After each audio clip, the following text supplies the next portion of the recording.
Oh, hi. You guys are here. So today's fun day. Today's something we've been planning for a while. Thanks everybody for showing up that's here. As always, Average and Aiden are always early. Charlie, what's up? So today's going to be fun. We've been trying to get this lady here for a little while, but schedules and summertime, I don't blame anybody. I'm trying to get out and not be present as much as possible, but we're going to do this thing anyway. So without any further, let's bring her in. Hi, how are you? What's up? I love your introductions. I don't know if you could see me, but I was like in the backstage, like Yeah, jamming to your yeah. intro. That's I do the same thing. I'm just bopping my head, dancing Yeah, around. that was sweet. I love it. Yeah, X-Wing did the little second intro for me because I am not graphically inclined, Oh, so I that's had so to have. It's really great. His community is great. Um, Everybody kind of helps everybody out. What do you need? What can I do? So it's really great to kind of interact with people that are not angry about life and Star Wars and want to help one another. So it's a great little cool. community built there. It's so refreshing. He's truly like the just like one of the most genuine. So refreshing just going to his channel and like all of the just drama and toxicity of the Star Wars fandom just gets evaporated, and that's so not what he is about. So Yeah, and the Discord is a lot of fun. He's made a fun little community, so everybody's, we game together. We get squadron days together. Well, if we can get 5 people, we go play other people, which I think is the best time because we all get to work together. Otherwise, most of us are just getting our ass kicked by 3 people the whole game. So, but it is a teamwork. ton of fun, and it seems like everybody has a really good time. So that community has been a lot of fun. So we kind of cross pollinate a lot, and a lot of the same people show up on everybody's streams, which is great. Yeah. Awesome community. I would So partake if I didn't get motion sick from Squadron.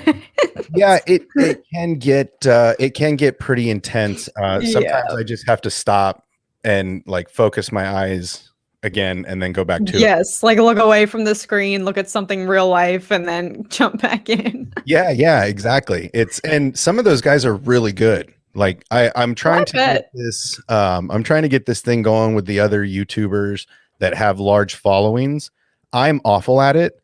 I am straight awful. If I get to kill one of these guys in the game, I'm excited and that's my win for the day. Like getting X-Wing is kind of hard because he real good. Oh, I bet. He Yeah. I real good. mean, not just a clever name, No, X-Way. he real good. So with him, just getting him is a part of it because he'll kill me like 3 or 4 times in the game, and it's just silliness. So I'm trying to get other YouTubers like Josh from Den of Nerds because I know he's a huge gamer. I've asked Theory, but he's really not into Squadrons. Not really his game. He's not a big fan. But any of the other bigger YouTubers that can grab 5 to 10 people, and I want to do a squad on squad battle in Squadrons and have people like me. I can't play the game for nothing, so I want to commentate and just watch as a spectator and just have like Oh. one person from that squad and me here with the game going on the side, and then we're just shuffling through the different feeds.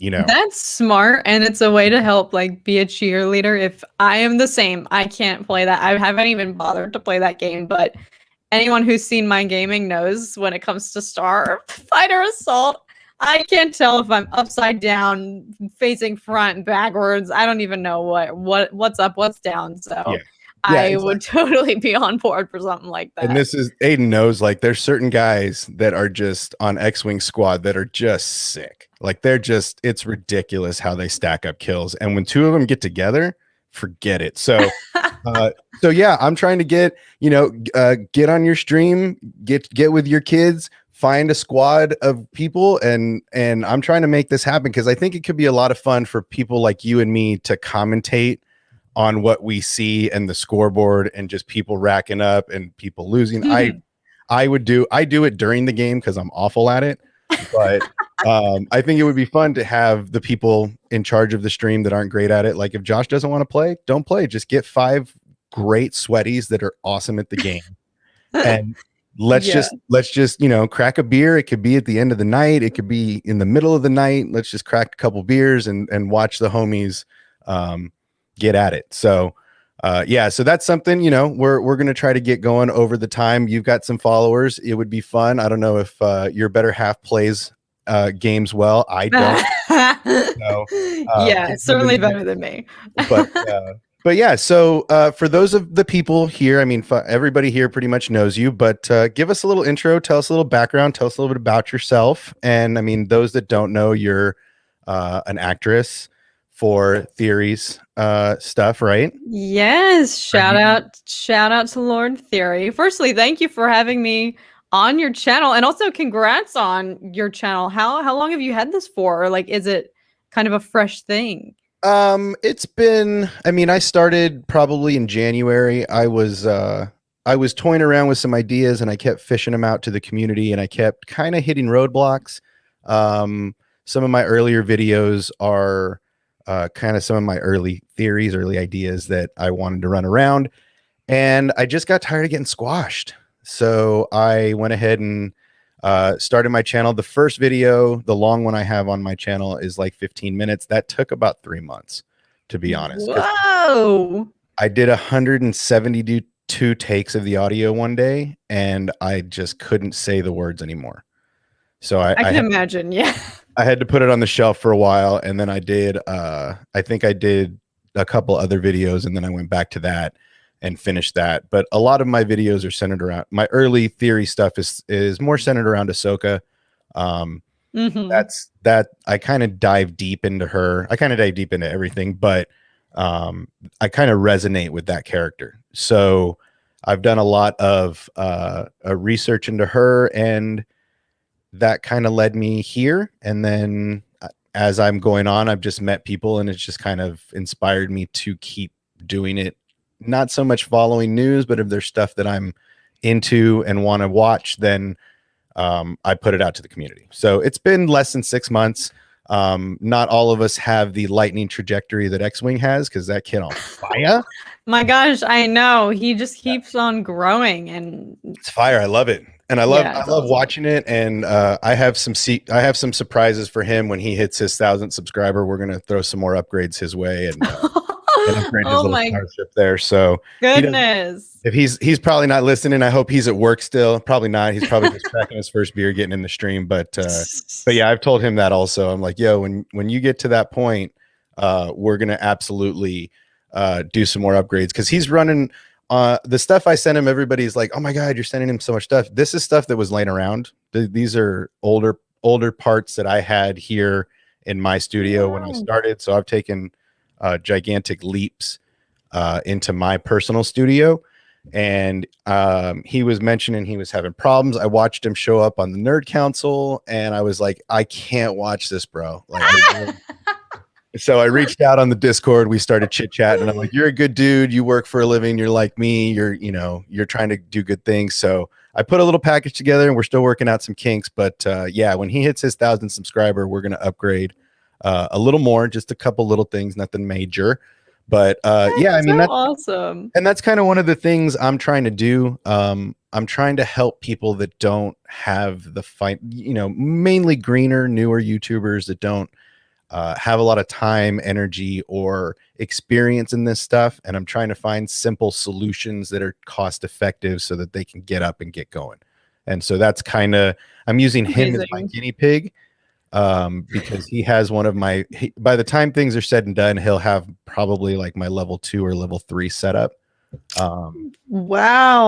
Oh my goodness. That's so generous of you. And you're so right. I mean, X-Wing literally, I always say this in reference to like YouTube, but like he has like a real job. Like he's a real person with like a real job. Like I still don't consider YouTube to be like, I don't know, a grown-up job, as I call it. So like he's so deserving of that. And that's so awesome that you sent him like truly like the biggest care package to really help like propel his setup and his gear. And you can totally tell like the difference was striking. It was awesome though. Like he's totally got a great thing going on, and that's so he's like rapidly approaching 1K, so Yeah. that's so awesome that you've already got someone else up your sleeve. Yeah, I got something else up my sleeve. It's going to make his setup a little more entertaining. I have some things, just depending on what happens with COVID, for the next couple months, and the schedule and scene. But I think as soon as I can, if anybody, because I live in a party city, a lot of people come out here to party as it is. So as people come out here, I'm going to try to grab them and do some like in-person stuff. Um, grab a balcony suite at one of the hotels and set us up a little 6 foot, little 6 foot distance so that we can interact in real life, and that's kind of, Wow. yeah, because I think that's something that's missing. Like, don't get me wrong, this is awesome, and I love being around the YouTube community, but I think also interacting in person and even at a safe distance, because I'm like super germ phobic before COVID. Like I would travel and Retweet.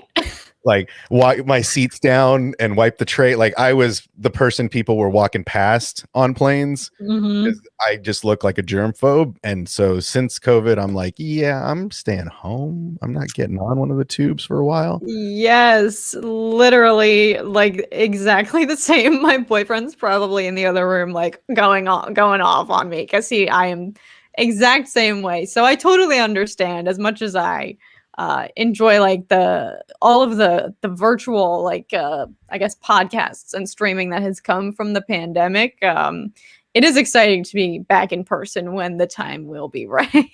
Right. And I For mean, sure. we're trying to set up some stuff. I'm trying to talk to Celebration. I'm trying to get them to let me rent some space on the showroom floor. And I'm trying to set up, and I'm hoping, I'm saying this enough, I'm hoping it gets out to them, as much as my requests online and emails and such. But I want to get some space on the floor so that as you guys are walking through the convention and you guys through Celebration, you guys want to do a video, you don't have to do it from your phone. You can come over to the booth, you can load your settings, and then you can do a stream from there. Like that's the move with the show background. Like that's the play I'm trying to make with what I'm That is doing here. really smart, and I'm honestly stunned there hasn't been something like that already established. That's so Well, smart. and it just go. I mean, I hope somebody steals my idea and does it that has more money. But I'm building my studio now with that in mind in the future, so that if I one day get the golden ticket, I can go over there and set up a booth and like, you want to come over after you just did an interview with somebody, you can come load that in our mainframe, sit in a chair, pick your settings, and then we go and you're streaming from the floor. So That's that's amazing. that's like my end goal, super goal with all of this. I mean, I was doing this stuff before my channel. I was helping other people set their stuff up, and I never really wanted to be here, but this is kind of where the universe pushed me. So I'm like, cool, let's do it. And let's do it right. So that's why I'm helping people out, because I know a little bit more than the average Star Wars fan. And so there's a tweet stream going on now, about guys wanting advice on gear. What do you suggest here? Do you like this? What do you think of this mic? Da da da da. And so that's kind of why I'm doing this also, is because I want to help people that can't. I don't want people to waste their money. Yes, that is such a great point, and I think that is it's so helpful to be that resource for people, like you said, like green YouTubers or like even myself. I couldn't tell you the first thing about microphones, audio, anything when it comes to tech. That is where I'm just like, that's where I draw the line, and I have absolutely no knowledge. And it is so hard to just, you try to go online and look up what's the best microphone for YouTube, and there will be 10 different articles all saying a different thing, or one of them is $800, another is, only 100. It's like, who do you listen to when it comes to that stuff? Because there's so much out there. So it's so Listen to me. awesome that Listen to you're me. yeah, Listen to me. yes, I was gonna Me. say it's awesome that you're like just a base person that's offering to do this for people and like sharing that knowledge to like cut out that extra step of research that all non-technology skilled people have to do. Everybody's got a skill, right? Everybody's got a skill. Mine just happens to be a little more techie. Now, I'm not the biggest, like, I can't program. I can't uh I can't program. I am not good with thumbnails. Graphic art eludes me. But when it comes to cameras and audio and tech and stuff like that, I kind of shine. Yeah.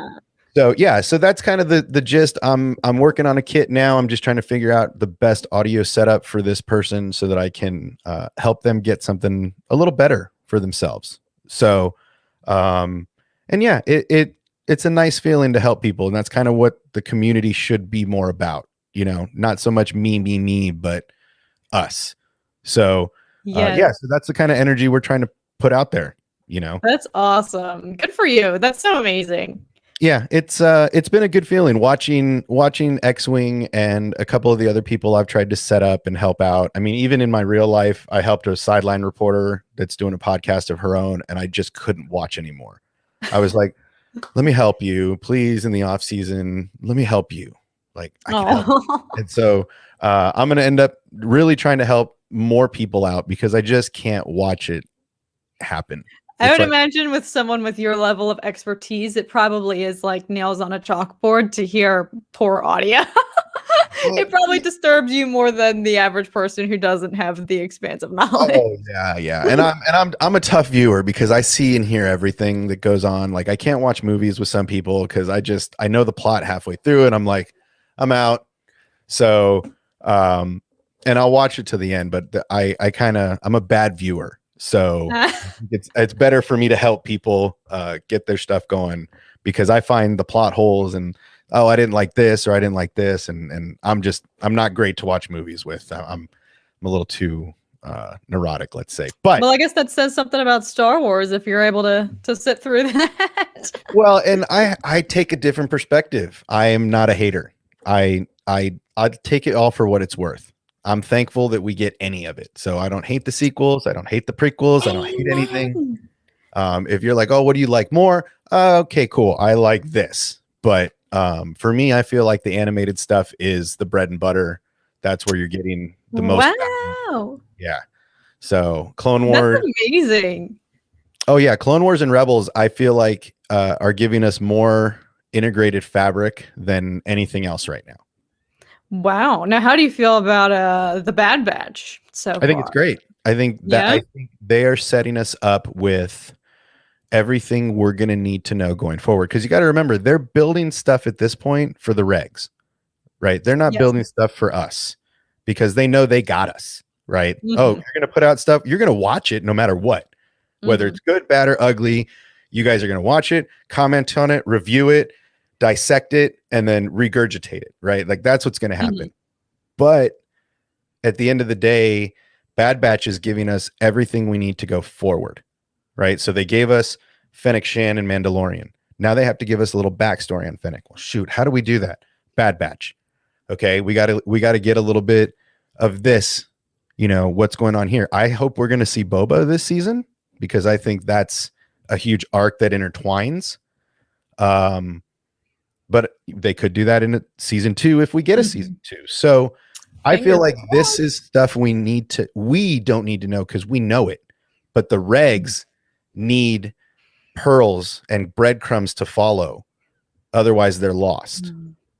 That is a good point. Yeah. I guess I always forget to think about not only serving the diehard fans, but also the casual ones. You need to be able to cover all of that ground without excluding one corner of the fandom, especially if you're trying to draw in a larger, because it's very interesting to hear you say that the animation is like what it's all about for you, because I think a lot of people you know, don't like degrade or look down upon animation, but a lot of people just don't find it to be as engaging, and a lot of, I would say, casual fans probably prefer like the live action content. So it's really neat to hear you say that. Well, I mean, I grew up with the original trilogy, literally from the time I was old enough. I honestly thought that the Fox Century like lights that go on in the early 80s movies, I thought those were lightsabers when I was a little kid, because that's what they looked like to me. And I was like, oh my God, this movie's going to be awesome. There's little lightsabers before the movie, right? Like that's what was going on in my head. So for me, this goes back to when I was a child. when I was little, I loved Star Wars, and my brother, one of my older brothers, loved Star Wars. I didn't know that until we were way older. But for me, this stuff is some of the original trilogy is some of the stuff I base movies on today. Wow. Like that's what I grew up with. That Indiana Jones, like all the Spielberg and George Lucas collaborations are really some of the stuff that I watched in my early childhood that I just fell in love with. So like even when I'm playing games, you hear me when I'm swinging on the rope, it's like da da da da. You know, like I'm doing little things like that because that's what I'm thinking of in my head because that's the stuff ingrained in me since I was little. So the awesome. OG trilogy is like sacred ground for me. It's I didn't like when and I may get stoned for this. I didn't like when they remastered everything. Oh, really? Right. For me, that I know that George wanted to finish his story with the technology of the day that he didn't have back then. I totally get it. But for me, it takes a little something away from the original trilogy for me. Like I still have the VHS not remastered movies in my collection. Good for you. Really hard to find. I was going to say it's probably hard to come by these days.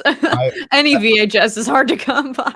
I don't know if I could play them without them running, like without them stretching out and breaking, because I've watched them 4 million times. Wow. When I was, before DVD, I used to just play those in the background when I was doing stuff. So, yeah, but I feel like the real meat and potatoes of Star Wars is in the animated stuff, right? Yeah. The stories between stories that they couldn't give us. Yeah.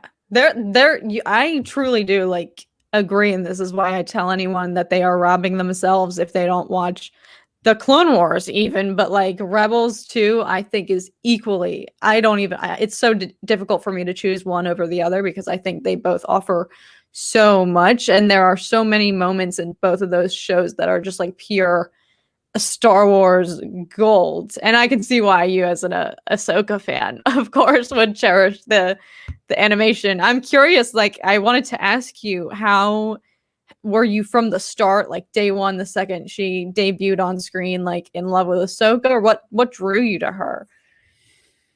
We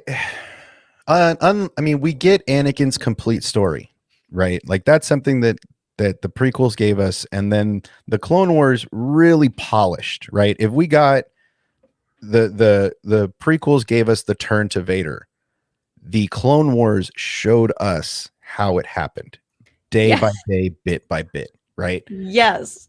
And that's what I'm talking about. If you really want to understand Star Wars, the Clone Wars is the meat and potatoes of everything. It shows the breaking, it shows the everything that it is. But Ahsoka was not liked in the early days. People found her annoying and irritating, but that's I don't know. I just feel like if I loved Vader and Anakin forever, how could I not pay attention to his apprentice that he's teaching? And I guess maybe that's what drew me to it, was that there's one line in I believe it's the theatrical, when we first meet her, and it's where they're sitting down together after the battle. And he tells her, you wouldn't have made it as Obi-Wan's apprentice, but you might make it as mine. That was huge for me, because that showed he knew she was flawed and still took her. And it's puppies training puppies, right? They're both, right? That's so crazy to me that this kid is training another kid. And then she just comes out to be this amazing. I think when she got her second saber, I was like, that's it, I'm in. Queen, absolute queen. I'm out. She's awesome. So I think right about then, the middle of the 4th season, when they upgraded her character, I was like, oh, she dope. Yes. Oh, she dope. And then she started really becoming a Japanese samurai. I look at her now as a Ronin. She's a samurai with no master. There's no order. She's doing what's right by her justice. I'm writing this down. Sorry. I'm taking notes because X-Wing, we haven't gotten into it yet. We've been kind of just chit-chatting. We're going to get into it, believe it. But yeah, for me, I think that's one of the things that with me, her now, everybody's like, oh, she's a Jedi. She's a Jedi. Not to me. To me, she's a Ronin. She's out there serving justice by what her compass says is north. Yes, that is a really good examination of her character, and I think she would agree with this because I mean, she obviously, I am no Jedi. I mean, one of Yeah. her best lines ever.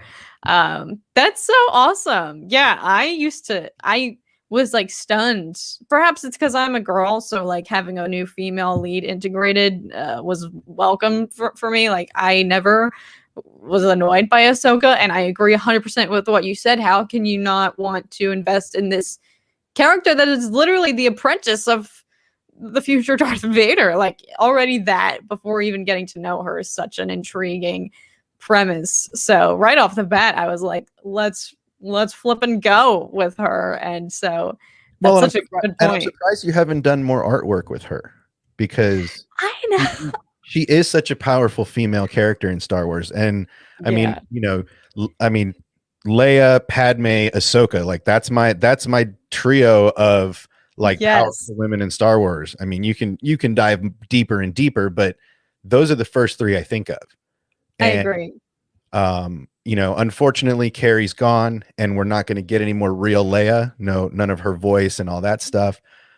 They might sub her out and do some CG, but unfortunately that story's told. And I feel like, and then when I found out Dave Filoni did created her with George, I think that solidified my lock. Because if George Lucas is like, I don't know, and Dave Filoni's like, bro, this is going to be the character that's going to take us all the way through. That to me is, I mean, to convince the creator of something and then for her to come full circle and become one of the most loved characters, even now after everything is said and done, it's amazing. And I really think that they're going to do her a solid justice. I'm not sure how if they're going to kill her eventually, or if she's just going to float off into the dust. No. Like her end. And that's what I like is Dave is literally writing her end story. You think? I think You Dave, think we'll see it in Ahsoka, the live action show, or I think we'll see it somewhere. I don't know where it would come from. I don't know if it's going to be, Mando, deep after Mando, if it's going to be something into the sequels. mm-hmm. But I don't know if they're going to try to connect the sequels using her. I'm not too sure how they're going to do it, but I think at any case, Dave is going to write her entire journey by the time the chips are down. Wow. And that's right. I mean, how many characters have we seen their entire journey other than George Lucas's Anakin? Yeah, right? this is true. We caught Obi-Wan at what, 22? Yeah, Something like that. Grogu, maybe? Yeah, I mean, he's 50. But right? 50 years in the span of his species, I guess, isn't that long. I mean, that's like toddler. I mean, he's still a baby. True. But, I mean, I think she's going to be the most complete character when all the chips are down. And when we're looking back at Star Wars in 5-10 years, I think her journey is going to be the one that has the most impact on like the depth of who she's seen. She's seen everybody, right? She's the only person that's left in the time of Mandalorian that has seen everybody. Maybe Boba, because he was there in the early days of the Clone Wars. Mm-hmm. But really, Ahsoka's the only person who seen Yoda, Mace, the entire council, and Anakin and Obi-Wan, and got a front row seat to the two hottest tickets during the Clone Wars, and got to learn from the two, the offensive master and the deep. I think that's why she's so good, right? I think that's why she really can't be bested, is she learned from the master of offense, which is Anakin, and then she learned from the master of defense, that's Kenobi. That's a good point. Yeah. I mean, not that Kenobi was directly her mentor, but I mean, she was kind of in a way. That's such a good point. Still watching and learning from him as well. So in a way, she had not one but two, Jedi that she is absorbing all of this information from. Oh, that's such a good point. Like, Yeah, or at least dude, she's my girl. explanation. I love that book that's sitting Yeah. there. I got a signed copy from EK and Ashley. That's like one of my prized Star Wars possessions. So that's incredible. Have you met Ashley Eckstein? No, that was a birthday gift from my better half. I mentioned I wanted the book. She's like, where am I going to find this thing? And back then there weren't a lot of copies out. So it was still hard to get. And she found one and she's like, I don't know if it's going to be here. So she bought another. And so I have a reader and I have one that stays in vacuum sealed for special times. Untouched forever. But yeah, I read that book in like a day. Like I couldn't put it down. I literally sat and I couldn't stop reading it. I hold that book with such high regard, just because the journey that she took.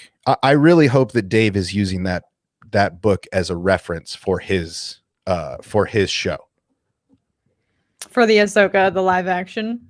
Yeah, I hope that I can't remember who made the clip, but there's I think it was Fulcrum something, but I think it's titled Fulcrum, and it's a fanfic of Ahsoka using her lightsabers and building and healing her crystals, and I really liked it, except for the healing crystals part, because I think that's something that you're going to illustrate for me a little bit.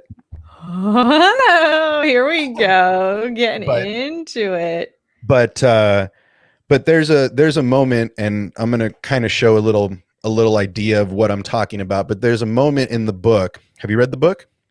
I have not. No, but you're making a very good case for it. If you said you could read it in a day, I'm gonna actually I just picked up 5 copies because I just found them somewhere for super cheap. Oh wow! Are they like hard to come by? Should I be like looking for these? I found them, and they were supposed to be cheap, or they were cheap, and so we'll see if they might have done another pressing because of the show coming out and her popularity. Because I found them way easier this time than I did last time. Last time, like eBay, like people on eBay. That's the only place I could find it. So they might have done another pressing since or another release, a second edition since it came out, but I bought 5 of the hard copy versions, so I will send you one. Oh, you do not have to do that. I want you to have reference when you're doing this. I don't want this to be like a quick project. I really want I really want you to really dive into this and enjoy it. So I'm going to send you the hard copy because I think that everybody who loves Ahsoka should have a copy of this. EK Johnson is like a boss. If anybody wants to help, I am literally tweeting her every day. Like I want to interview her so bad. Like, how could you not? It's like interviewing George Lucas to me right now. Like she wrote such an amazing novel. So I am like every tweet she posts, I'm like, that's so funny. Oh boy. Right? Like I'm in notice me, please. Yes. No, just like me so we can message. Come on. That's incredible. So I'm on a campaign to get EK Johnson before the Ahsoka show comes out. Like that would be like yes. It's a good mission. So everybody in the chat, anybody who watches this anytime, go to her page, tell her I want to interview her, tell her I am like her largest fan, because I'm starting to read her other stuff too. Like not just that book. I'm starting to like give her. I'm not a good reader, so it takes a lot for me to get into a book. Well, hey, if you read this one in a day, then it must be incredible. Then well, I'm hoping her writing style translates to other stuff. I'm hoping it's not just the characters. I'm hoping it's the style of writing and that she can guide me through story. But yeah, that's my plan. And X-Wing knows all about it. I would love to get Ashley too. Like, oh, dude. Oh, Ashley, the biggest goal. Like the two of them together would be like, I'm just dead. Like I just have a stroke right here. I'm done. Ascending to heaven at that point. Yeah. Into the force, just my clothes and hat into a puddle. Yep. But yeah, that's like the dream. So right now I'm trying to I'm even going through her publisher. Like I'll pay appearance fees. I'm writing Disney. Like I am Wow. yeah. You're really out here trying to make this happen. Good for you. You are Yeah. manifesting this, guys. We all need to just send the vibes out into the galaxy right now for obsession. I'm We need to trying. manifest this. I want to make that. I want to make this happen because I mean, how cool would it be to just sit and talk for an hour with the woman that wrote the book and wrote a story that is so powerful that I really think Dave's going to pick this out of. I think if he doesn't, God, Dave, hear me. If he picks this one scene out of the book, I will. The whole rest of the movie could suck. The whole rest of the show could suck. If they pick that one moment of purity for me, I'm in.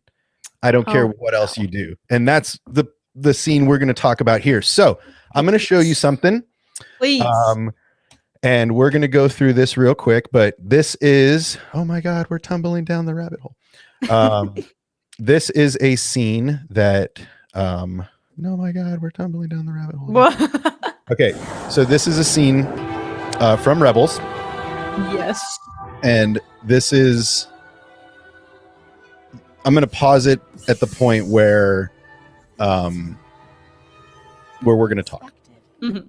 Not unwelcome. Ezra, get the youngling to the ship.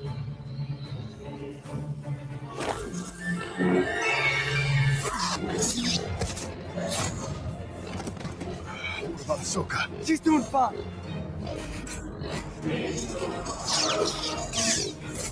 I know why you want the children. Well, who doesn't want to be a mother?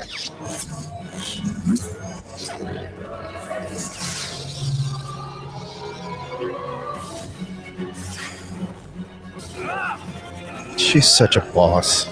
Literally the greatest.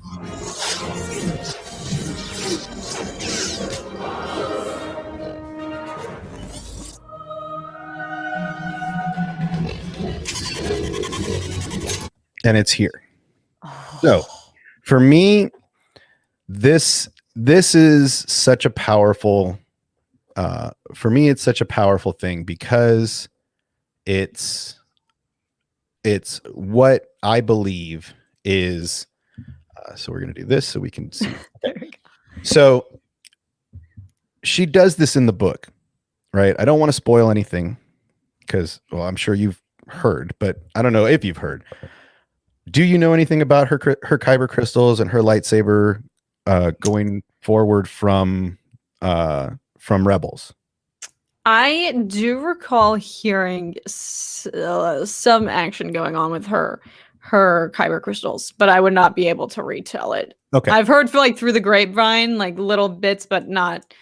I haven't looked at it or like read about it in depth. I love that you have a pen or a pencil in your hand. Right I'm now. literally taking notes. I love this. This is exciting. So, okay. So, I do a video about what I believe the journey of her kyber crystals has gone through.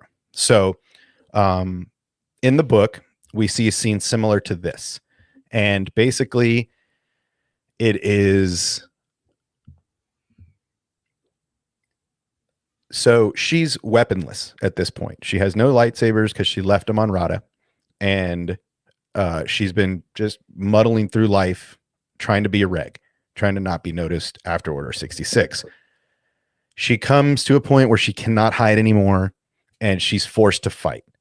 And she, again, is saberless, and she is being hunted by the sixth brother. Now, I'm going to jump to another page real quick. So these are some illustrations of the sixth brother. You can go ahead and you can Google to get an idea. Okay.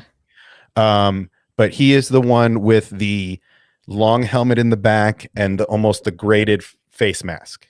Okay. You see here in the main right here on the left side of this image here.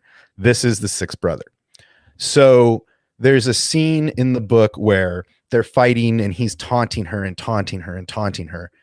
And it comes to a point where she's like, okay, fine. And she does this exact same move where she basically grabs his saber just like that. And just like she's turning it off here, right? She she goes to do the same thing almost, and it causes an electrical short.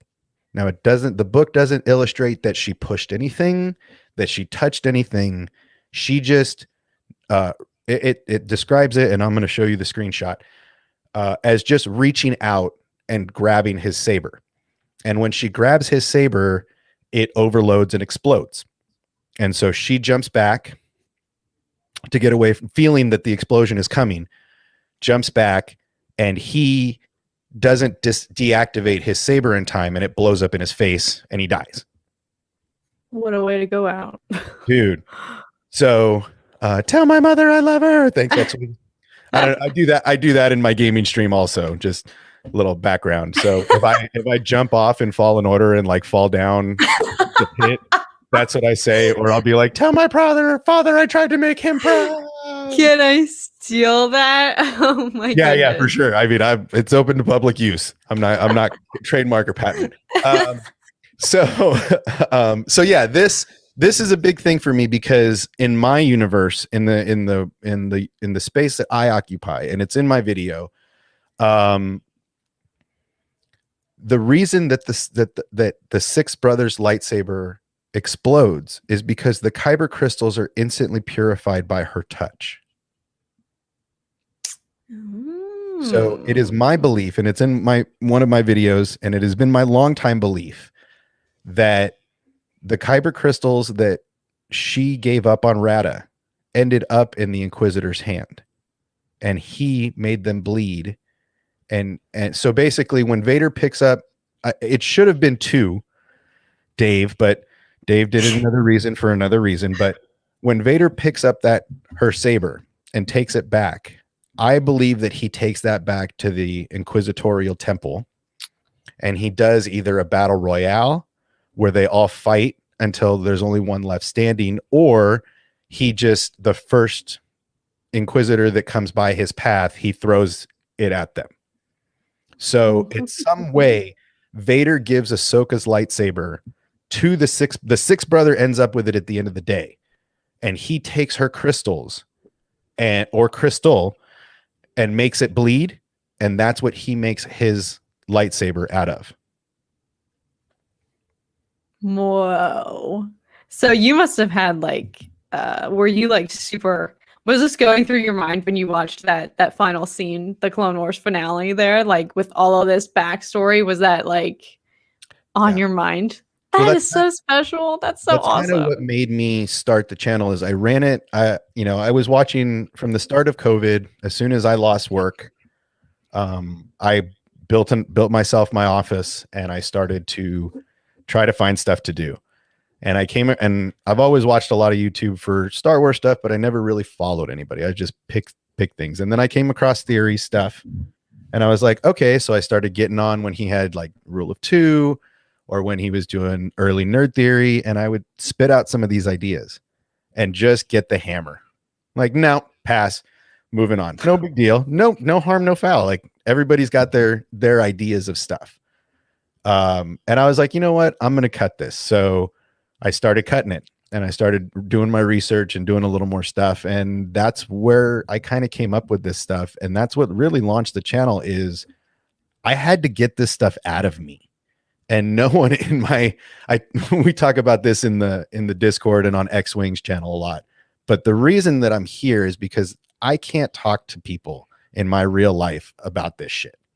Retweet, yeah. They literally, as soon as literally, they look like this when I start talking to them. Like, right? Yeah. So I can't talk to the regs about this stuff. I can't just like, and the ones that I go too deep, too fast. I'm just like, oh, here's a rabbit hole. Let's go. Whee! And they're just like, eyes are looking like this. They're like, please stop. I got to go. And so that's why I started the channel to begin with. That's why I started engaging in the community, is because I needed somebody to talk to about this stuff. And that's what's made this whole community better for me, because I have some people to talk to about this. It makes it easier to be me, because there's other people out there that get what I'm doing. So that's kind of what so started. awesome. That's kind of what started this whole thing. And Ahsoka was my lead-in because I had so many ideas about her that nobody else was getting behind, and that nobody else was putting out there. And so here we are. So yeah, I mean, I read her book when Clone Wars came out, when season 7 came out, and she dropped the one saber. I was kind of a little distraught. I kind of wanted to see the actual Rex's helmet or Rex's something get buried, and then her lightsabers on top of it or something like that, kind of the way a little more illustrated in the book that way. But I think they did it justice. I think her having that moment in front of that crashed Venator was just like, wow. And then Vader shows up, what I believe is many, many years later, and picks that up. And, you know, there's a couple, if you watch my videos, there's one that's a time jump video where I feel like it kind of, Filoni's jumping back and forth through time a little bit. And then there's her lightsaber video, her crystal video. And I believe that if Vader went to that crashed Venator shortly after Order 66, right? Like let's say that's within a year of Order 66, then that puts that lightsaber in the Six Brothers' hands at the perfect time. So whether it's within a year or within 6 months, whatever the time frame is, Vader picks that up and takes it to the temple. And I would like to see, in whether it's animation or live action, I would love to see a Sith Inquisitor battle royale. Like no lightsabers, nothing but force powers, or like physical combat. And the last person Vader throws from like up top, watching next to Palpatine, and like throws Ahsoka's lightsaber down there and says, "You've won your prize," and build this awesome lightsaber. Because you'll read in the book, there's a certain sound that kyber crystals make, right? We all know that kyber crystals sing to their Jedi. And Ahsoka starts reaching out in the Force looking for new kyber crystals, and she hears a unique but familiar sound. And so it's E.K. Johnson's writing that got me to that conclusion. That's why I think that I really hope Dave uses that. Wow, that's so amazing. I need to read this book now. Like, wow, that is a very interesting thought. Here's some more illustrations. I want to make sure to yes, point. Please. So here's there's a lot of this on online. There's a lot of all you got to do is type in Google Six Brother. You're going to come up with all of these awesome there's a couple of them that are like show you each one. Oh, wow. But the Sixth Brother actually used to be a Jedi. The Sixth Brother was Ben Valen. Juicy. So he's a fallen Jedi. So, but there's a lot here to go off of. So gather your inspiration from these guys, because again, I'm an awful artist, but I feel like the only way we get that, what I'm looking for, is this moment here, right? But it's with him instead of her. Okay. And they're standing.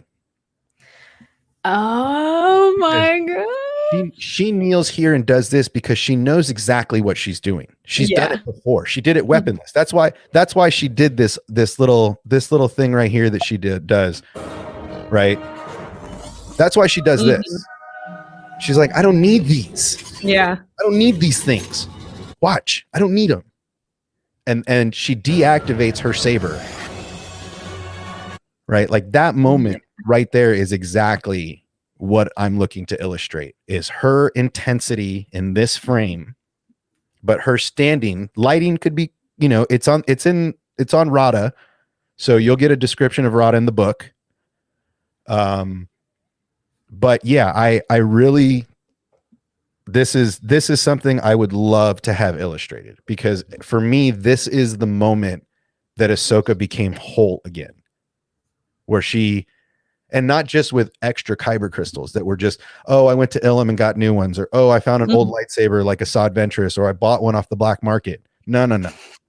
She found her crystals found her almost. Her crystals almost led that Inquisitor to her. And vice versa, because you'll see in the book, she hears it. And if you listen to her lightsabers opposed to any of the other lightsabers in Rebels, listen to the difference in sound when she activates her sabers versus like Ezra or Kanan in Rebels, or the Inquisitors or Vader. Her lightsaber has a very unique hum, almost like the dark saber. Right? Oh, That yeah, dark saber yeah. has that real like, I feel it, right? That real different sound. If you listen to Ahsoka's, it has the same sound, the same grittiness, but hers is different because her lightsabers were purified. So they had the light song, but they were dark, and she had to fix them. So they're not really pure crystals anymore. They're damaged, repaired crystals. So they're not the same sound they used to resonate. So yeah, if you ever looking, that's the kind of stuff I get into. Is like I start listening to her saber as opposed to theirs, and you can hear it when she powers up. It's so different, right?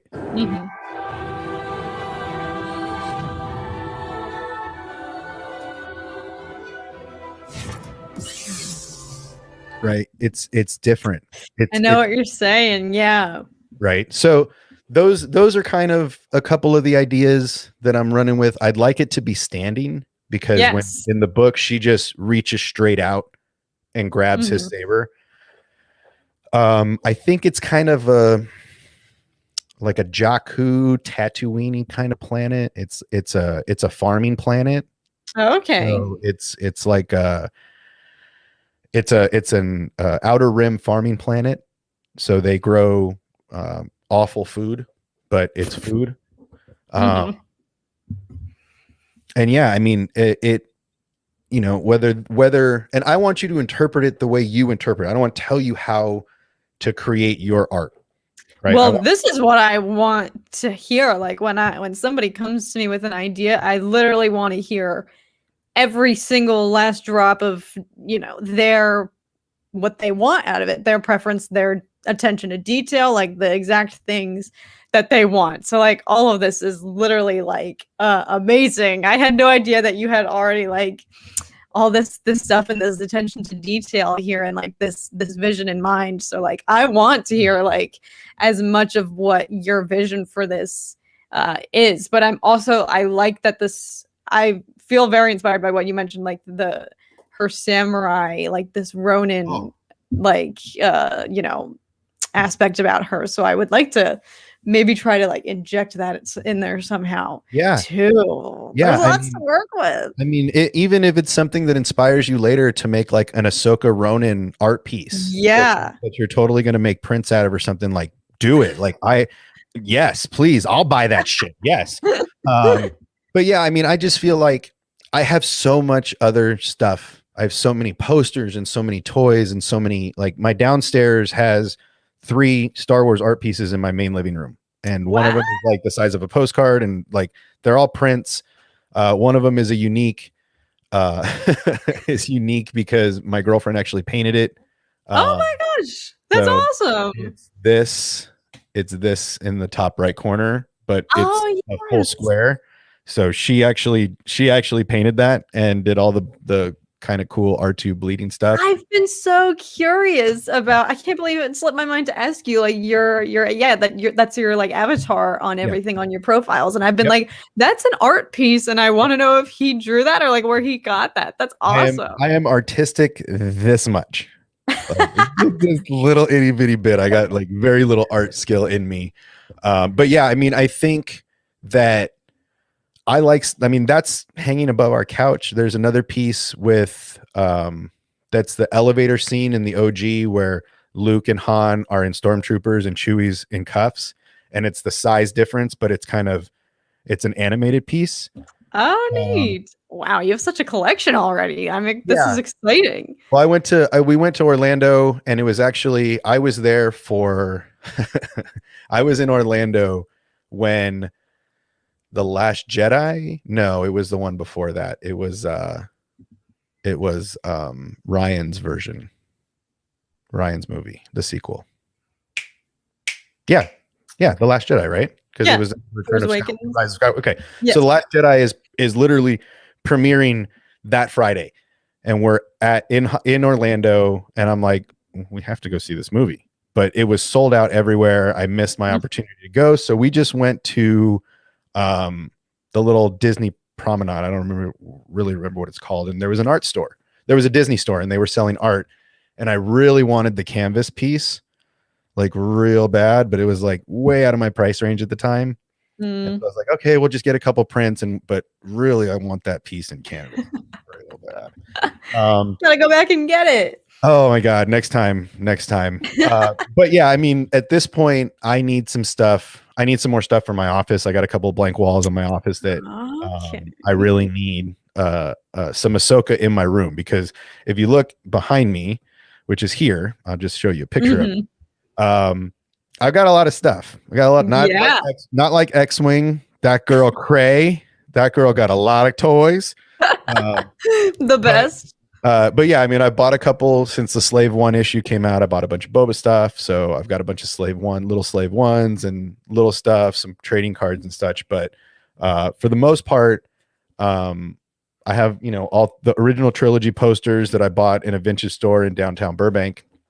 Oh, so those are all vintage posters. They're not prints; they're legit posters from the 70s, 80s. I gotta go find that store. Dude, those stores, I don't even think that store is there anymore, because downtown Burbank turned into such a hip little place now. But I check out a lot. Vintage stores. Yeah, too cool for I think there might be one still, but I think the one I bought it from is now like a Yogurtland or like a T-Mobile or something.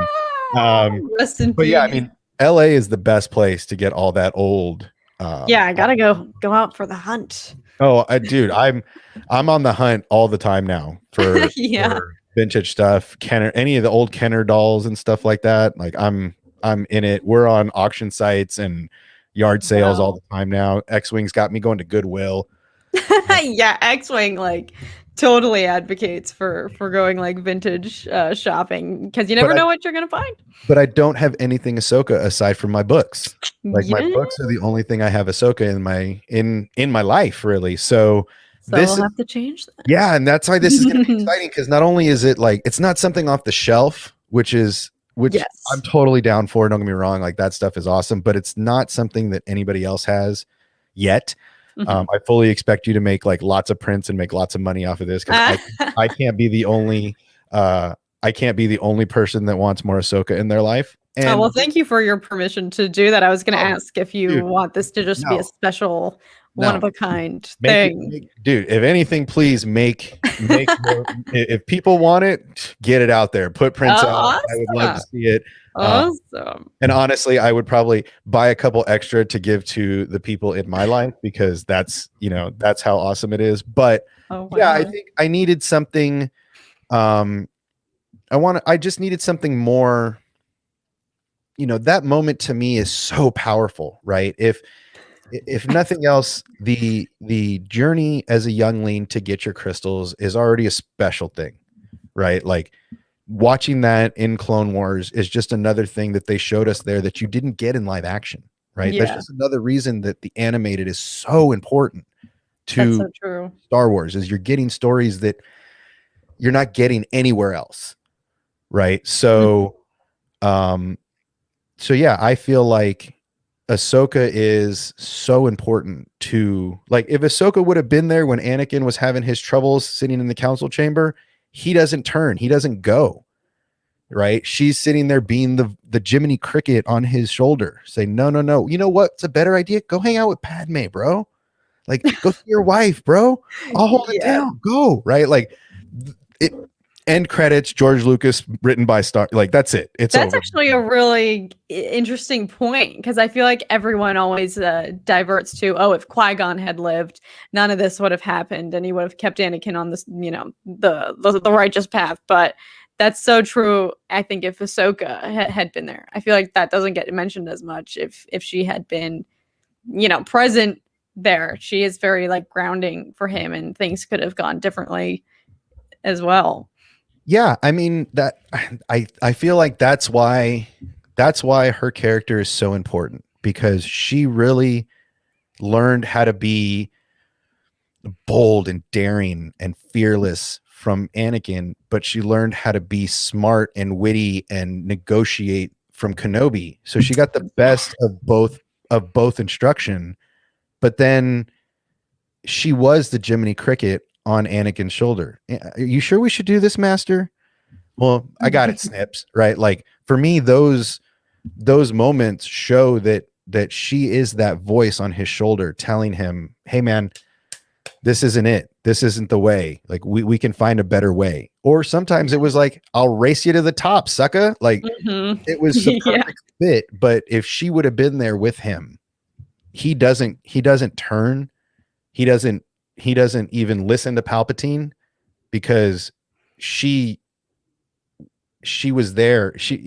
I feel like her leaving was a big part of why he turned. Not just that they trust him, but like that kind of broke him.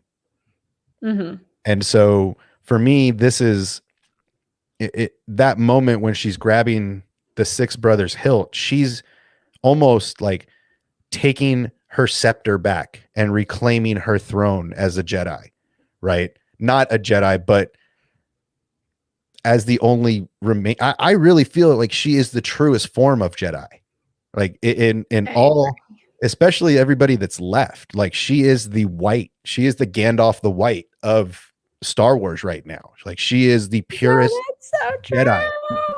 I'm writing that down. That is so true. No, I agree. Like she and I always say her and Qui-Gon are the epitome of what the Jedi Order should have been in terms of exactly like you said. They have their grounded moral compass, and the exact reason that she leaves the Order, she doesn't fully agree in Well, yeah, I mean, all that stuff. It's just like Qui-Gon, like you'd be on the council. Well, they don't see things the way I see them. Yeah. They're politicians now. I don't need to be there. Whereas Ahsoka's the same way. And especially after she leaves, like at that point, sabers or not, she's a Ronin on a journey finding out who she is, right? Like what better description of a fallen Jedi, not even a fallen Jedi, just a Jedi that decides that the Order is not their path, but the Force still could be. What a better analogy than a Ronin leaving, whether their master is dead or whether their master or whether they were banished or whatever the case. A Ronin finding their way without their master is exactly what Ahsoka does in season 7. Right? Like a lot of people hate on the Martell sisters. I think that is a huge piece of connective tissue for Ahsoka into Rebels. Really? Yeah. You got to think Order 66 happens. Her best mate, Rex, turns on her, tries to kill her. She saves him. Everybody else can't be reasoned with. Everybody else dies. She now has to go on the run. Who can I trust? Everybody I've ever known is either in the Jedi Order or a clone or a senator, right? So they're involved with the new empire. Who do I talk to? Well, there's these two girls that I happen to go through this fun adventure with that have no love for the Jedi Order and are kind of under the radar. So who do Rex and I contact as soon as Order 66 is over? That is a really good point. And I think you're proven correct here in The Bad Batch. No Well, spoilers for anyone who who hasn't seen it, but Who does Ahsoka give Rex to when to take off to Rada? Oh wait, the Martell sisters, right? So there's a lot more connective tissue involved in those storylines, and I think Ahsoka has to go down those paths to find Maul anyway. And she wouldn't have been on the Pike planet trying to hustle spice and then found Maul with that transmission if she didn't take that journey. And that's the journey. That's the Ronin. That's trying, even after you've been outcasted as a samurai and now you're a Ronin, you're still trying to enact justice. That sense of justice doesn't leave you just because you don't have a master anymore. And that's Ahsoka's journey. She is a Ronin. I like that. Now I gotta go watch some samurai Ronin movies too to brush up on that. But that is such a good, your like attention to that detail. I wish I had like the way, like your thought process there, like, because I'm sure your experience watching the finale of the Clone Wars was made so much more special by all this stuff that you know about her kyber crystals and her sabers and all that stuff. Yeah, it took a lot to watch that and be objective because of the book, because I'd read the book first. So that's kind of, that was hard to deal with, and I had to kind of find reasons for things being different. Her lightsaber colors, for instance, was a big one that a lot of people didn't get behind. Once I started reading into why Dave did that, I was like, Epic, you're a genius. Right? Like, oh my God, why do I even doubt you, Dave Filoni? But then at the same time, only one saber versus the two. I kind of would have liked her to drop both. I've watched bit by bit of that episode. She has both of them when they land. So it's just whether she drops one here and one there, doesn't really matter. I hope we get a little more answers on that in Ahsoka. I hope we do a little live action flashback to that moment. Yeah. Her sitting over a campfire, and then she just sees helmets of dead clones, and that fades into an over the shoulder of her live action of that shot. I can't be crying in fetal position again. My emotions can't handle this again in live action form. I think I would crumble. Oh, that's the point. That's the point. I mean, you got to remember, Dave is in the lab right now writing all of it. Like, he's the fact that he's getting to write the whole thing himself is gonna be epic, because that's his character. That's like his daughter. Yeah. Right? I mean, that's amazing. So I do have a couple questions for you about you. Okay. I have some questions for you. So you go first. So what, like, obviously, where did you go to school to be an artist? Is this? I did. Yeah. I did. Thanks, Mom and Dad. I did go to school. Yeah. So I went to the Tyler School of Art in Philadelphia. I got my BFA there. Haven't used it. No, I use it. I draw and stuff. Obviously, art is a huge passion of mine. So yes, I went to college for painting and drawing specifically, and a quick little minor in art history. But my favorite, I'm very drawn to figure drawing. That's why a lot of my Star Wars artwork, people have encouraged me to try to do like starships and landscapes, but I'm drawn to the characters, to the figures, doing little concept arts or whatnot. So yeah, that's my artistic background. What brought you to start? I mean, have you always been a fan of Star Wars? Is this something that's been with you for a long time? Is it? Yeah. So I wish that I could have grown up in the period of the original trilogies, but I'm a prequel baby. Was still only like 9 though. I think I was still pretty young when Revenge of the Sith came out, but I remember just, being in love with Anakin, and Padme was of course the GOAT. She still is, always will be. So, but my love has definitely grown, like especially my boyfriend is a huge like Star Wars fan. So when we started dating, that was something, we would go to the movies together and see the sequels as they were coming out. And then the fan film happened, and I was like, let's just like capitalize on this and like just try out a little channel and like just get more involved and into it. So Now, do you remember your first Star Wars piece? what was my yes, it was. I think my first like serious one is you can't really see, the lighting's awful. This Vader, the unmasked, well, he's got his helmet on, but it's broken. Inspired by I don't want to spoil it, but begins with an R, that scene and you know what. But so that was my first piece that I just wanted to try out, and I liked it. So I've just been doing just other little like fun pieces, side pieces, a couple of commissions here and there. But so yeah. Okay. And then now, what's your median? I know we had talked about this a little bit before, but like if you had a median preference, is it paint and canvas? Is it watercolors? Is it I was going to ask you this. So I have a couple that I love. Love watercolor. I think that's one of my OGs. I absolutely love it. I love colored pencil. I think all of the ones that I've done have been colored pencil mainly. Some have been mixed media with like a watercolor base just to like speed up the process.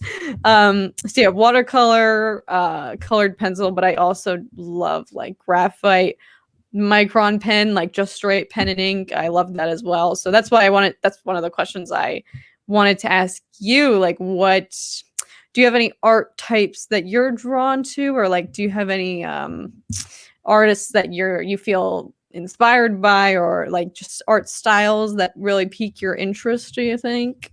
I see it, I like it, I buy it. Okay. I like that. I've been when I lived in LA, I did a very, very short stint in LA. I just couldn't take it. I think I lasted 18 months and then I came back home to the desert. Was it the humidity? It was part of the humidity. This LA humidity. It was LA's real territorial. LA's real like and I don't mean like getting in trouble. I just mean if you live on the west side, I don't go to the valley. If I live in the valley, I don't go to the west side. And going anywhere and having a drink is just a chore because you're always driving from your place. So it's just, for me, getting around and working in the industry, it didn't fit me. And I just decided to come home. It was a better fit. Yeah. I bought a house here. That's when I came home. I bought a house and I love it here. Until the lake dries up, I'm never leaving. So, isn't it already dry? We're good for how another big is your lake in Vegas? We're good for another couple years. But yeah, for me, I don't. I have pieces that are canvas. I have a couple canvas pieces. I have a bunch of prints. But for me, median, I'm not. I honestly, I want you to have fun. So I want you to enjoy the process and really dive in. So whether it's colored pencils, Sharpies, finger paint, whatever's going to make you have the best experience doing it and bring the best of you out of it, I think that's the easiest way to do it. Because again, I appreciate it just for the fact that you're willing to do it. And it's whether it, like I said, it could be finger paint. To me, it really doesn't matter because I'm just excited to have it done. And it doesn't matter if it takes 6 months. It doesn't matter the timeline. None of that matters. Just I just want to see that illustrated from somebody that's talented and that's a super sweaty, right?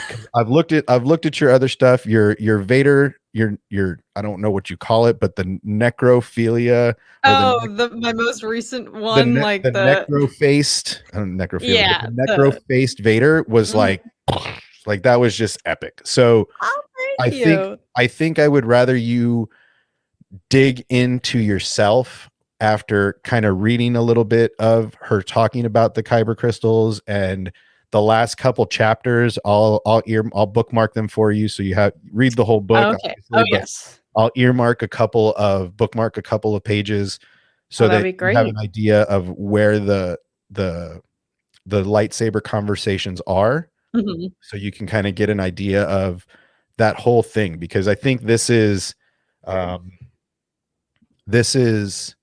for me, this is a really iconic point in Star Wars, because you don't really get to see kyber crystal purification. We've only seen kyber crystal bleeding by Vader in the Vader comic, so we've never really got to see that. But we've never seen this illustrated. And I know that Fulcrum, like I said, it was a really cool live action. I really appreciate what they did in that fanfic, but the purification scene was a little too Luke in the cave deleted scene from Return of the Jedi. It was like little meditative, and I just don't see it like that. I feel like, and I think once you read that section of the book, as soon as she grabs that hilt, it shorts out, because her crystals almost start to like vibrate. Yeah. And they're almost shaking when she picks them up. And that just goes to show the connection between crystal and Jedi, right? Yeah. And how across the galaxy, planets and planets away, star systems away, she could hear her crystals calling out to her. Like it's just poetic. It's just poetry. I read this. I need to read it. Oh, it's great. Yeah. It's amazing. So, like I said, I really, this moment for me is such a big thing in Star Wars, because it shows, much like Anakin and much like anything that goes dark, there's always a path to redemption. And even kyber crystals are yearning for redemption. Kyber crystals that have been broken and bleeding are yearning for redemption. And just like X-Wing, I'm a huge Harry Potter fan, so I'm going to put this up here. Yeah. Just like the wand chooses the wizard, the crystal chooses the Jedi. That is so true. Oh my goodness. Right? They're living, they're being, they're waiting for that one person. Yeah. It could be 1,000 years that they're waiting. But when that one person shows up in the cave or in the temple, they start to shine and call out to their owner. And that's what happened here. Is Ahsoka's crystals were calling across parsecs for her to come and rescue them and redeem them. And it's just, yeah, for me, I think it puts kyber crystals in perspective a little more, that they are more powerful than we realize. And the relationship between bearer and crystal is deeper than we can grasp. And I think that she illustrated that brilliantly. I think that's why I'm going to read more of her stuff, because that illustrating that moment in words for me to create in my mind, that you're now going to create in your mind. Yeah. I can't wait to see if the interpretation you bring to the format and how close my vision in my head is to your vision in your head after reading a couple of the samples that I've shown you. I'm curious, because you don't get to see this moment anywhere else in Star Wars. This is going to be like one of a kind. I'm going to put that shit on Twitter everywhere. I'm going to tag Dave Filoni and be like, yo, this is your girl. Here's inspiration. Write it. Yes. I can't. I'm literally so excited for this. It is something that I see it in my head, and I just smile, because it's like a connection that it's like seeing your dog after they've been like, they ran away or got stolen, and you see your dog for the first time. You see these people in the vets like, oh my God, and like everybody's crying and on the floor. That's that moment to me. Right. Like that's like, oh my God, if Dave shows me that, I might have a theory, straight up crying snot fest, if they give me that moment, because that was the moment he wanted and he needed. This is the moment I need. I need Ahsoka doing this in live action. I need to see it, Dave Filoni. I need to see it, Jon Favreau. Hear me across the internet waves. Manifest it. So and EK Johnson, we're going to manifest you here too. Whether if I have to go to London and find you in a coffee shop myself, I will do it. We're going to make that happen before Ahsoka comes out. I have to make these kind of things happen. So yeah, really, you have them from now until the time Ahsoka comes out. Okay. That's the timeline I'm giving you. You got lots of time. I really want you to dive into it because I think you're gonna, as a woman that loves powerful women in Star Wars, I think this book is gonna make you very happy. I agree. And I cannot believe that I've yet to read it. And I just want to say, like, after hearing you like pour your heart out here and how invested you are in this and this vision and how badly you want to see this like go down and transpire in the live action realm. Like, I'm so deeply honored that you like entrust me with this and that you would even consider me to help execute that vision. And I'm so like thank you for being willing to send me the book. I literally will pay you for what it's worth. Stop. Like, No, stop it. Seriously, I got him super cheap. And honestly, this is why I bought him, because I am going to do some giveaways. And I do want to put this book in the hands of people that need to read it. I gave it to my nephew for like 6 months, my reader copy, because I was like, boy, you have to read this. If you read nothing else, Star Wars, read this. It took him like 6 months. I was like, what chapter you on? We got to talk about this. Like, he's in my Discord because like this is one of the things we totally geek out on is Star Wars together. So yeah, I love it for that. But yeah, I mean, this is it's cool. X-Wing, he did not misgender me. But yeah, I think that I want to put this book in more people's hands. I want more people to know this story before it comes out. We did a 2-hour 6-chapter audiobook reading that the publisher shut down, but no big deal. I expected that. Oh. So we're going to do it again. We're just going to do it in a private stream. So we're going to go through the whole audiobook. Ashley actually narrates the whole thing. Mm-hmm. So it's just great. So we're going to end up doing that again, whether it's in a private or we do it in the Discord, because I know there's a lot of guys out there that want to hear this story. And it's great. It's actually kind of weird hearing Ashley talk about Ahsoka, because it's like Ashley giving us like an autobiography, right? Yeah. It's very weird. The Plagueis book was a little easier to digest because it was somebody else narrating, but Ashley narrating it definitely is like, hold up a second. Yeah, I can imagine that would be interesting, her like talking in third person, I guess, about Ahsoka. Yeah, it's awesome. But yeah, I mean, like I said, find a medium you like, make it fun, because I think the best product is going to come. The best product for me comes out of when I'm having a good time. And, Agreed. And I don't really believe in deadlines. So, like I said, take as long as you want. Thank gosh for that. Put it like, look at it for a while. If you don't like it, start over. Like, make sure you're happy with it. Don't feel like this is like a commission piece that you have to get out this week. Don't, like, just take your time with it, really wrap yourself around it. And I think that's, for me, the best product comes out of stuff that I can really dive into when I'm in the right headspace.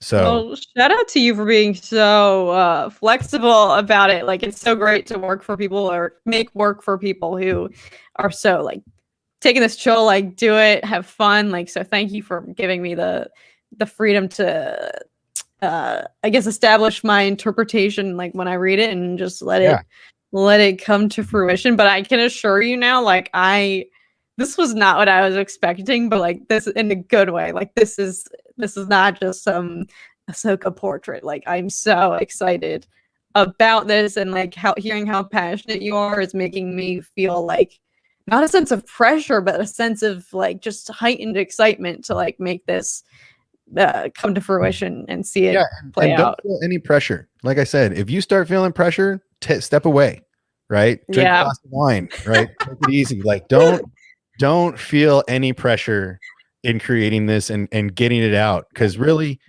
anything you interpret from this is going, especially once you read it, is going to be basically somewhere along the same lines as I am. Yeah, because we're reading the same piece and you have the same, like, we've talked about it. And if you have questions, reach out. Oh, right? heck yes. Oh, yes. And then, you know, like I said, eventually, again, I don't care if it takes 6 months to a year. The the longer it goes, the easier it's going to be to do a video of the unveiling, right? This is So, true. like, the longer it goes, the more COVID has time to get under control and we don't have to play this game. But either way, I do think an unveiling would be really cool. I think unveiling it live would be a lot of fun. That would be fun. LA is easy to find a place to do little stuff like this in, and I can bring out my setup and put it out in the mobile world, and we can literally do an unveiling with like a sheet and an easel, and the whole thing would be a lot of fun. God, now I feel fresh. No, don't. I just totally want it to be fun, and I think that sounds awesome. I love that and so the rest much. of the community seeing it at the same time would be like awesome. Yeah, because I love that. Like break into tears and be like, "Oh my god, this is the most beautiful thing I've ever seen." I promised myself I wouldn't cry. Right? I would hope that's what happens versus you like punching it and walking away. No, absolutely not. I'm too pumped about it. I'm too excited because I can finally get it out of here and be able to see it in real life. So, let's see, what is X-Wing? X-Wing had a big one. I love humans, love all. Yeah, dude. Oh, so speaking of silver screen, I'm glad he gave me a transition. I don't want to keep you too much longer because I know everybody's got a life and it's supper time soon. Are you going to be in the next Vader? I guess. I don't know if I'm allowed to like say. No. Okay, let's do this. Do you want to recreate that role? And what started you acting? Was this your first thing? Like, I know that people. That was my first big thing. Yeah. Cool. So like, as much as visual art has been a passion of mine since I was like, toddler or whatever, acting has been an equal. Like the performing arts has also been a huge. Like I couldn't be into math or like technology, like yourself. Like I had to pick like the artistic paths where you're a starving artist for your whole life, but that's fine. But so I did acting all throughout like high school and stuff very seriously and almost considered. I was very torn about what I wanted to actually pursue for undergraduate going to college, and I chose visual arts knowing that I could still pursue acting, and luckily I was able to do so through the fan film, which was my first like big on set like type. I had only ever done stage acting, and then I did the fan film, and that was like my first like for screen type thing. So, and then I graduated school and moved to LA, and here I am trying to keep doing it. So I would 1,000% yes love to do that role again, but even if not, like just to be on set it warms my heart just remembering, like thinking about and recalling how incredible of an environment it was for all of us Star Wars fans. So I would, yes, do it again in a heartbeat. Yeah. So have you done anything since? Are you? Not really. No, but acting is a tough trade. I was Don Riggles is he just did a Bear Grylls episode, and he talks about the 10 years from the time he made the decision until he got to where he is, and now he's everywhere. Yeah. So yeah, don't get disheartened. I know a lot of actors. I've been working in television a long time. Yeah. I've met big stars. I've met stars before they were stars. And the biggest thing I can say is just it's a passion, and it's not for the weak-minded. It's definitely will take you through the ups and downs of life. Mm-hmm. But yeah, keep on it, because it was the Vader fan film was amazing. Yeah, you guys did a great job. I hope that you get to go out when all of this sadness is over and get to recreate at least portions of that role. Because who knows where that second film is even going to go. That man's mind is deep. So yeah, that would be awesome to see you get back into it and to do it again. That would be a lot of fun for us. So yeah, me for those too. of you that haven't seen it, get to that page, get on that YouTube channel and watch that. This young lady did a fantastic job recreating a role that really is an important role in Star Wars for me. So me as well. It was quite the honor. Talk about pressure. That was like week leading up to that. Have you ever met Natalie? No, I wish. I think I Oh, would man. crumble if I ever did. Maybe it's best if I don't, because I think I would cease to exist if I ever did meet her. Yeah, we worked with her years ago on a show. She came out to guest role for a little bit, and I had to stay away. I was like, I can't. Somebody else has got to go mic her. I can't even do it. Oh no! All I see is Padme right there. I can't even. I have to get out of here. No. So, but yeah, I mean, it's a tough business. It's right place, right time, and right people seeing the right role. I think right now, I hope his second film gets made sooner than later, because I would like him to ride some of the hype train of what Star Wars is putting out next year. Agreed. Yeah. It's going to be Star Wars year. Yes. If this year has been Marvel's year, which I keep saying over and over, this is the year of Marvel 2021, and 2022 is going to be the year of Star Wars, because they are just going to blow our minds. I got money on the line for Kenobi. Oh God. I need to start preparing my emotions for Kenobi. Oh man, it's well, I was on ABJ's stream last week, and me and Jay got a little bet going on whether they ruin or do service to Kenobi and break canon with that movie or with that show. So oh gosh, I don't even want to think about anything being ruined. I can't. Well, yeah, he was just saying he's worried that they're going to sequel Kenobi, that they're going to, not do it service and not do it right. And I was like, that's not possible in my universe. Yeah. So I can't even think like that. Can't even think like that. So I told Jay, I was like, let's put money on it. Let's make a bet right here, right now, live on YouTube. Let's make a bet. And so you literally have money on it. Yeah, I literally have money on it. So it's one of his dollars to $100 of mine.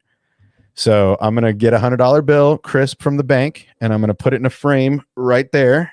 And I'm going to say Jay's $100 bill if I'm wrong. And then if I win the bet, then I'm going to frame his dollar, and it's going to say Jay's dollar because he bet against me. So he bet against Kenobi. He bet, you know what? Better yet, Jay's dollar because he bet against Dave Filoni. That's what he's betting against right now. He's betting against Dave Filoni, and I got my money all in on Dave Filoni. I think he is going to be. I think they're going to do us so good that everybody is going to be smacking their mama. It's so good. I better be crying in fetal position again, like Clone Wars finale. It better be that good.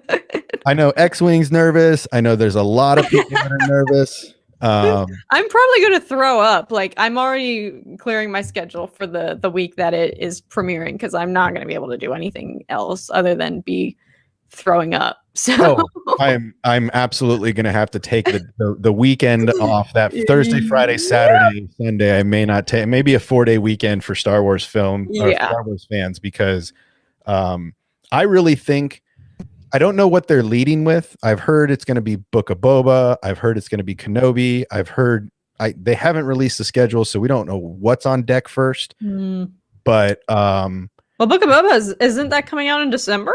I thought it was. Oh, did that get changed? I don't know. I have a hard time following their calendar, because they never they have their own hard time with Emmy nominations. I can't even get on calendars. So still pissed off about the whole Gina thing.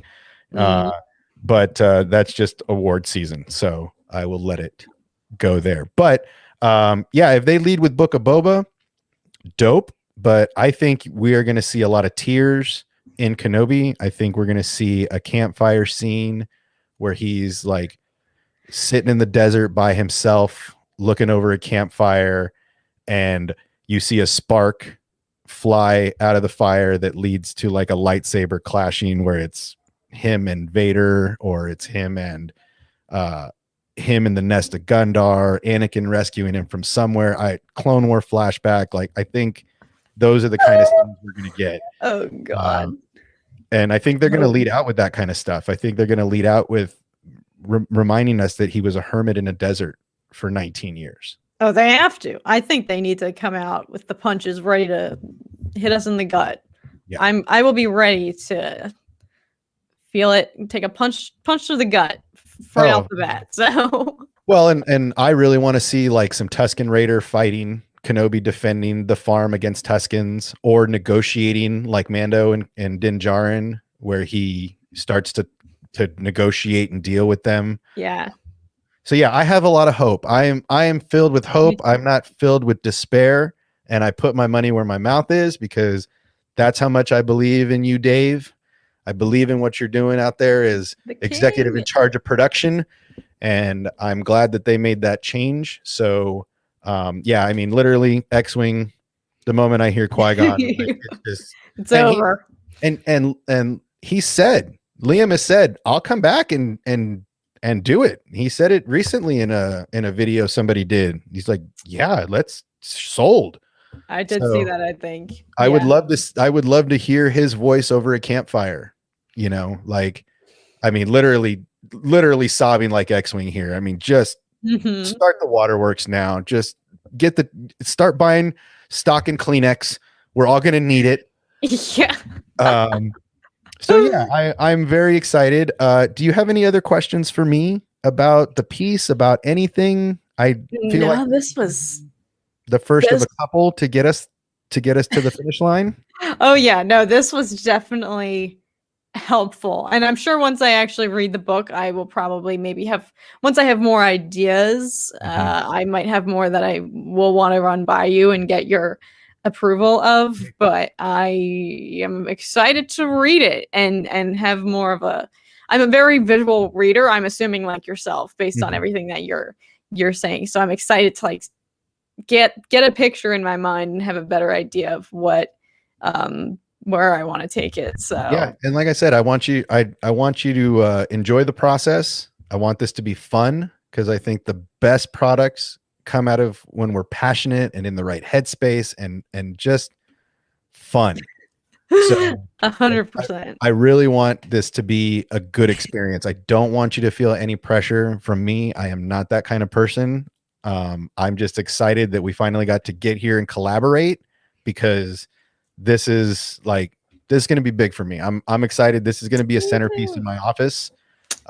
This is going to be like a focal point. We're going to end up coming in and lighting this whole room from above with some little baby flowers. And I got a buddy of mine that does lighting.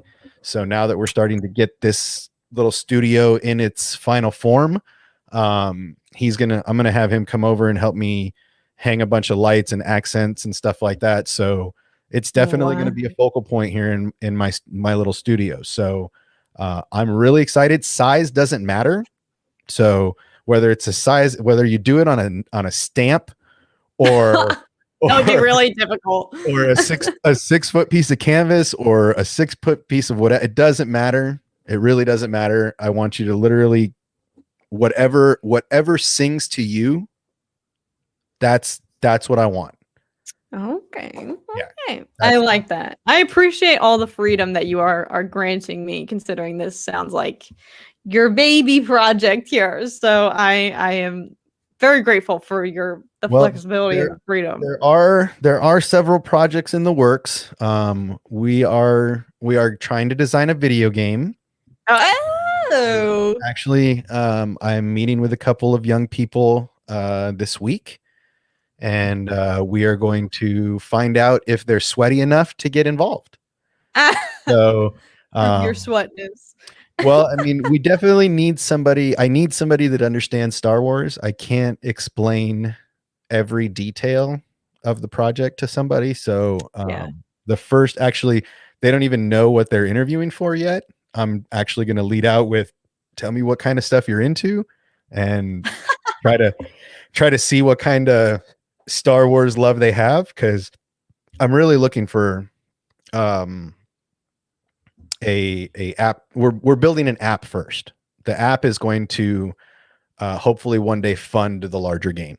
So wow.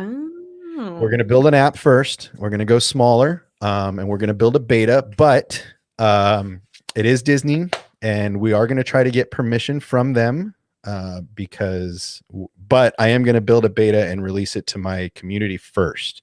So Oh, exciting.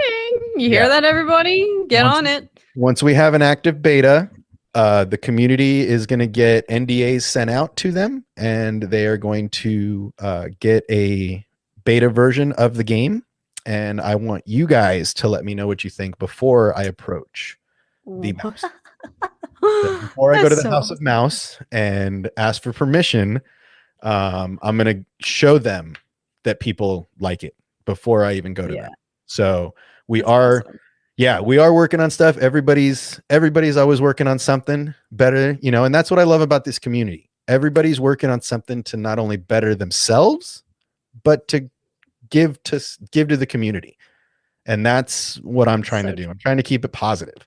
There's so much negativity in the space that we occupy that it's hard to cut through that. You know, there's a lot of borrowing content. There's a lot of anger and hostility and misunderstanding that goes on in this community. And I'm trying to just be Switzerland, and I'm trying to just stay neutral. Neutral? Yeah. Yep. So yeah, and I really appreciate you for coming on. We've been trying to get this going for a month, but I know. I'm so sorry that it has taken me forever, but thank you so much. I'm so glad we were able to. The best things in life are worth waiting for. And if this is even 1% of what's in my head, it's going to be amazing. Like, wow. Like, you can't mess this up. And that's kind of the vibe I want you to have going into this. You really can't mess this up. There's no way to mess this up for me. So it's definitely good to hear. Have fun, enjoy. Email me an address I can ship a book to. Oh yes, I will. I also have a PO box though. So do I. So it's PO box to PO box. So perfect. Awesome. Send me the PO box so I can get this out tomorrow. I'm you're so generous. Thank you so much. And yeah, we're also going to be doing some merch that is coming that I hope you'll appreciate as an illustrator. Oh, I'm sure. Right now, that's so awesome. It's no secret to the community, so I have no problem saying what it is. But our little community here, we came up with, and I'm sure it's out there a million times, but we're going to do some lightsaber Leia and Prince Luke of Alderaan merch. So I love that. It's going to be a little animated. It's going to be fun. It's not anything serious, but yeah, we're going to do a Leia that is lightsabered out and Jedi'd out, and we are doing Luke. In my head, he looks a lot like Lando Calrissian, right? Cape, high boots, you know, maybe all white. So yeah, I got somebody doing that right now. So I'm looking to get some shirts made, and we're going to do some merch. Exciting. Good for you. So yeah, just keep your guys' eyes out, and I want to get my hands on that. Oh, don't worry. Don't worry. You will get one of the first. You and X-Wing and the rest of the supporters will get some of the first out of the box. But you're too kind. Yeah, I really am, like, this has really been awesome. I cannot thank you enough for taking the time out of your day to come here and talk about this. Thank you for being so just like attentive to detail and sharing your passion and enlightening all of us with your, this vision here and how amazing Ahsoka is. So thank you for inviting me on here and sharing more about why you love this character so much. And I'm telling you, you're going to read this book and you're going to be like, damn, I waited too long. I know. I already feel the shame. Yes. But no, I'm really excited. I can't thank you enough. Everybody in the community has been dying to see what we're going to come up with here. So I am uber excited. And like I said, there is no pressure. You cannot mess this up. Please don't feel any pressure. If you feel pressure, take a step back. Glass of wine, crack a beer, smoke a joint, whatever gets you in the right headspace. But I need you to be in the right headspace. Oh yes, to really do this girl some justice. This character is the connectivity between the old order and the new order, and this is the only one that knows everybody between the two, and she's so important. So I'm really excited for Dave Filoni to come out and show us something amazing. But I'm equally as excited to see Kat get us something amazing. I'm equally as excited. You have no idea here. So I'm so honored. Thank you so much. So yeah, thank you for being here, guys. As always, I thank all of you for coming in and hanging out with us. This went like an hour over what I thought we were going to do. It always does when I have good people on here. Every time X-Wing or the two Star Wars nerds or anybody get together and we start geeking out, time just vanishes. Yep. There is no time when you're fangirling about Star Wars. There is no time. So yeah, I really can't thank you enough. And I am so excited. And I know that the community is going to love it loves what you do already. Every time we talk, we hear your name. Somebody's like, oh, did you see that new? And then a piece that you're working on like that. You guys are awesome. Shout out to everyone who's been in the chat here tonight. You guys are the best. Well, and Charlie, big shout out to Charlie for putting this together, because I knew I had to reach somebody in your circle to get you to read my emails. Now I just got to do the same to Josh. I got to infiltrate Josh's network. Oh yes. And get Josh, because I'm telling you, I think he'd be a good time to game with. And again, if you're interested, I know you got your awesome number of subscribers. If you're interested, I really think we could put a fun little tournament together and get some people to some channels. So if you're interested, always reach out. But again, I really appreciate it. I cannot emphasize, or there's not enough words. Thank you very much for doing this. Really thank you so much. I appreciate you. And thank you everyone for tuning in. Thank you, everybody. I'm going to jump in the Discord after this and chat a little bit. But if anybody else needs anything from me, as always, and you also, I reach out this also. If you need anything tech-wise, reach out. Don't hesitate. Send me an email. Tell me what you're lacking. Let's figure it out. Let's make sure you guys are getting the right stuff in your hands to do what you need to do. So shout out to you and your tech knowledge. I do my best. I'm going to end up doing a tech talk here pretty soon, because there's a bunch of guys on the Twitter page that have been asking a lot of questions that have been. Please do. Yes, I would watch that. Yeah, we did one with X-Wing when he unboxed his setup, and we'll do another one here because I know a lot of people are asking questions about expensive gear. This is, we were talking earlier. It's $100 microphone. What? This is a pod mic. This is Rhodes. This is $100 Amazon purchased microphone. I'm sitting here thinking like, wow, he must have like $1,000 mic. I have a $400 microphone here that I don't even use. So what? It's not about the dollars you spend. It's about making the dollars go far enough for you. So, so yeah, if anybody reach out, if you need any tech knowledge, any tech help, I'm always willing to help you guys out. And we're going to be doing some tech talk for some of you guys. If you want to join in, I'll send you a link. You can always join in and chat with us. You're always welcome here.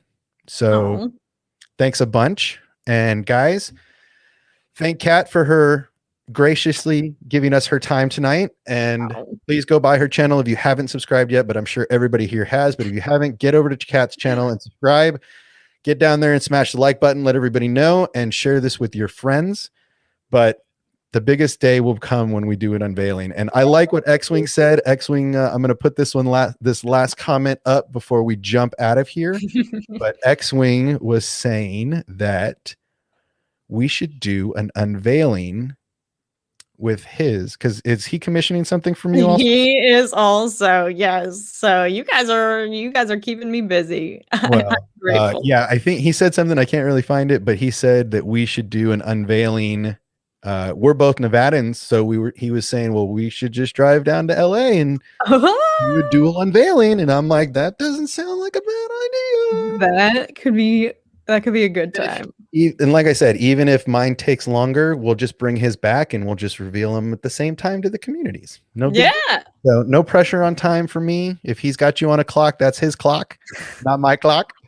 But yeah, guys, thank you for joining. Kat, thank you for being here. Thank you so much.